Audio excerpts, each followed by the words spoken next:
Guys, welcome to the start of surface area. So we'll just do a little bit of an introduction today, along with discussing the concept of overlap, which you may or may not have seen. I feel like that's a new concept for grade 9. So first thing we'll look at are the three-dimensional objects that we're going to cover in grade 9. There are 4 of them. First one, I'm not gonna bother too much with this one. I will post the completed notes that will have some examples. So normally what we do is we would discuss the 4 three-dimensional objects that we're going to use, and then look at some man-made items that are in those shapes and some objects from nature that are close to, in most cases, those shapes. So of course a cube, I'm just going to draw it here for you, and don't worry about drawing them as long as you can recognize it. These are going to be pretty quick. You'll also see those in the completed notes as well. Let's see, we'll do more commonly referred to as a box, right? Technically I should have this in there too, but not a big deal. There we go. Right triangular prism.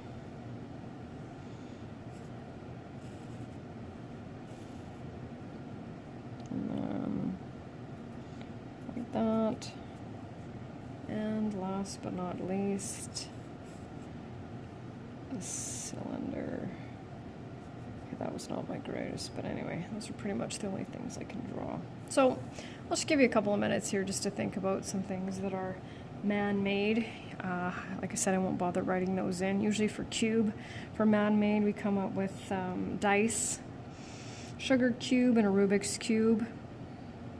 Nature, because I've attached some examples. One year, a student gave me just the absolute coolest cube found in nature, which I didn't realize at that time existed. She's probably been gone for, oh gosh, I want to say like 8 years, 6 years now. I can't even remember. I'd have to look it up. But anyway, check out the pictures at the end of the notes, and you'll see what it is.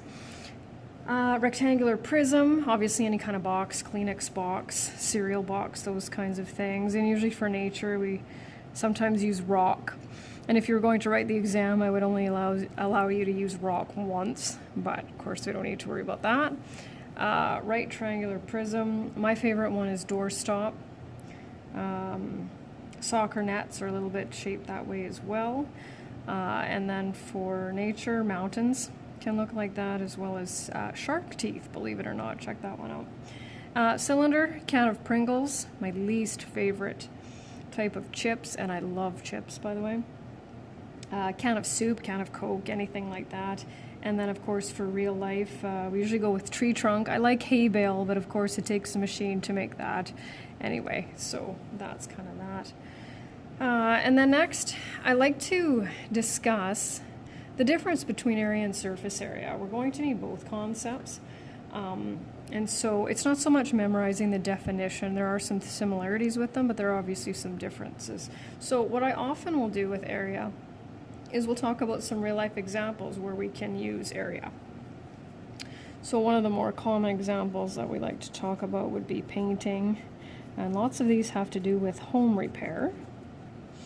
So painting of a wall. Laying sod, right, if you were redoing your yard, let's say, and also tiling a floor. And so when we're dealing with area, we're dealing with two-dimensional objects. So I'm just going to write the names of the ones that you are going to be using. Square,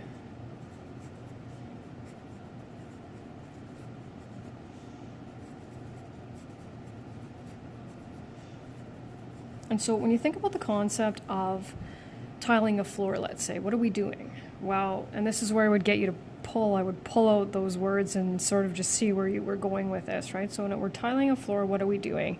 And I think the one that comes out the quickest is cover. And so then this is usually where I would say, okay, I need a noun there and get a bonus English lesson, right? What are we covering? Well, walls, ground, a floor, right? Our basic starts with an S, surface. And what do we measure area in? Well, so we're going to be looking for the number of square units, right? Area, because we have 2 dimensions, always measured in units squared, or square units. So the number of units, square units required to cover a surface, right? So if you think of, because usually if I say what's the area, you know, I get things like length times width. Well, that would be a formula for the area of a specific figure, right? But just the concept itself is this right here. And then sliding over to surface area, very similar.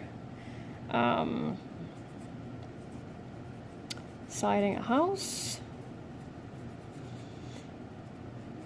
painting a room. So really the main difference between area and surface area would be that surface area deals with 3-dimensional objects. And you know that we're going to use the cube, rectangular prism, right triangular prism, and a cylinder. So we would normally cover that first unit in June, but we're not going to do that. I'm going to cover that in the fall, which is going to make it a little bit tighter, but that we'll worry about when we get there. So you'll only see these ones. And then we add the sphere, the cone, and there's another one. Oh, pyramid, that's the other one that we'll add in there. So hopefully you want to make sure you keep up with that, because this is what we'll be starting with in the fall, in the Foundations and Pre-Calculus 10. So when we're dealing with surface area, this is, right, 3-dimensional object that we need to.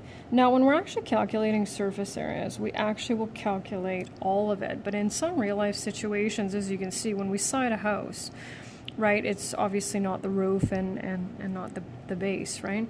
When we paint a room, you know, it's possible to paint the ceiling, but oftentimes we don't paint the floor. We use a different finish on that, right? But when we're calculating surface area, we want the sum of all of the areas of. And so my question to you is, what's this called? Because students will often say sides, but we're looking for, it starts with an F, faces. So surface area, and that's what we'll be dealing with for the most part, the sum of the areas of the faces of a 3-dimensional object. And when we use the formulas, we are actually going to derive the formulas instead of me just saying, here's the formula, use it. We'll actually figure it out and kind of do it the long way, and then we'll derive a formula from that. So that's part 1. And part 2 would involve what I always say is toy day. And so it says, you can see at the top, it says each student needs 6 linking cubes. So normally I would ask Miss Adams to, I would give her this big bucket of linking cubes. There it is. That's a super close-up view of it. But anyway, and she would hand out 6 cubes, and we would start kind of a little bit of an experiment. Whoops. The nice thing with this is we actually get to go back to our first unit, the yellow one that we did where we came up with equations and expressions, so that's kind of a neat thing. So I, of course, will be doing this for you. So here is my linking cube. Here's one. And so we're going to say, because this is not quite a centimeter in length, so we're going to say that each face is 1 by 1, so 1 square unit. And so what is the surface area of one of these cubes? Well, let's see, how many faces do we have on a cube? We have 6, right? And we have 1, 2, 3, 4, 5, 6. And so we'll say that the area of 1 cube will be 6 units squared. So I'm going to slide over, oh, you remember these charts? And this time you can see I've totally just given you the categories, right, and given you the variables that we're going to use with that. So we've already figured out that 1 has a surface area of 6. So normally what I would do is I would hold this one up, and I would hold this one up, and I would say, well, what's the area of the yellow one? And you would say 6. And I would say, okay, so this one has 6, and this one has 6. And then I would do this and say, now, does this have a surface area of 12 square units? And right away you would say no. And I would say, why not, right? This one had 6, this one had 6. And then you would talk about how, when I put them together, we have some overlap because this is now covered, that face is covered, and that face is covered, right? And so then I'm going to ask you, well, what is the surface area of this? Well, you can do one of two things. You can count all the individual faces, right? 2, 4, 6, etc., etc. Or you can go 6 plus 6 and then subtract those 2 that are there. And what do we end up with? 10. Okay. Adding another one. So every time I add another one, you can just see what's my pattern, right? I'm increasing by 4 because every time I have these 2 faces that overlap. So this one stays nice together. And that would have been really fun because these are not staying together at all. I'll just hold them. There we go. Okay. So 14, and even though I have 3 more cubes, I have 6 in total. Let's figure this out. 18, 22, and 26. And then here's let's see what you remember from February. Write a linear equation to represent the relationship between the number of cubes to the surface area. Okay. So which one do you remember? Which variable, the n or the SA, is going to go on the left side? Remember our x's and y's and how that worked with our equation? And I'm not kidding you, that is such a huge concept for foundations in Pre-Calculus 10, being able to deal with tables of values and variables and things like that. So which one goes on the left? The n or the SA? SA, we want to calculate the surface area. So surface area equals, and now we need a numerical coefficient. And then we also need a constant as well. And so how do we get those? And obviously I have no idea who remembers and who doesn't, right? So our constant difference, the increase by 4, becomes our numerical coefficient. And how do we get our constant? By doing one of 2 things. Either multiplying, I don't know if you can quite see it, so multiplying this by 4 and figuring out what we need to do to get from 4 to 6, or our 0 step where we put in the 0, follow the pattern, and figure out what would be there. Either way, it would be plus 2. So I just wanted to sneak that in there just to see if you remembered. Okay, now this is where it's going to get a little different, but it's going to be part of your assignment as well. So this part, really wish even more that you guys were here because it's a lot more fun to experiment on your own. So you would have those 6 cubes, and I would say, okay, is it possible to have different surface areas with the same number of cubes? Can you combine them, put them together in different forms so that when you see what surface area they have, it's not the same? And there is a maximum surface area, so only one number that goes there. And there's only one number that goes there, and then there's only one in between. There's a couple of different drawings that you can put over here for those.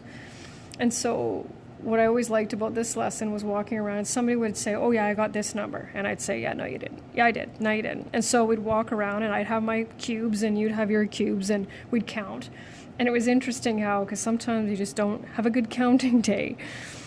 So we know that the greatest surface area that we can have is 26. So I'm going to kind of skip through that a little bit.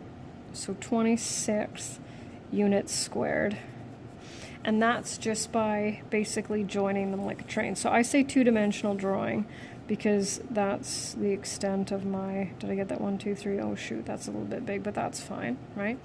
So what do we need to do in order to figure out the smallest surface area? Well, we need to try to join them as much as we possibly can, right? Because the more overlap we create, the smaller the surface area will be. And so you're going to have to bear with me because I did not pick, I was trying to pick the right ones that would go together. So this is definitely not going to be quite so good. So the way that I like to do it, and like I said, there's a couple of different ways that you can do it, is like this. So instead of stretching them out one by one, I put them as close together as possible, right?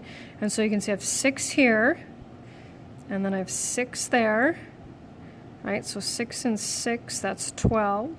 13, 14, 15. 16, 17, 18, 19, 20, 21, 22. And that's the smallest number you can get with that.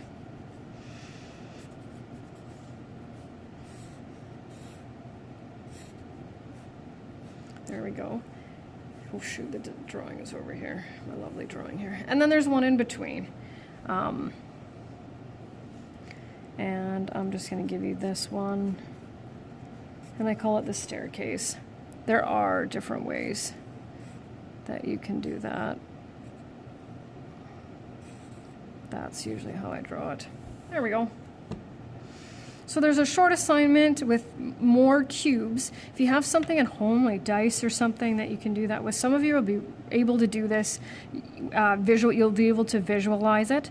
I'll kind of tuck the answers underneath, but by all means ask me any questions, because we're going to go individually through the cube, the rectangular prism, the right triangular prism, and the cylinder before we start putting them on top of each other, because really what you need to be able to do is calculate the surface area of a composite object, which means more than one three-dimensional object on top of one another. I think I go all the way up to 3 because, well, it's just fun. So anyway, that's lesson number 1. Keep it up, and we'll talk to you soon.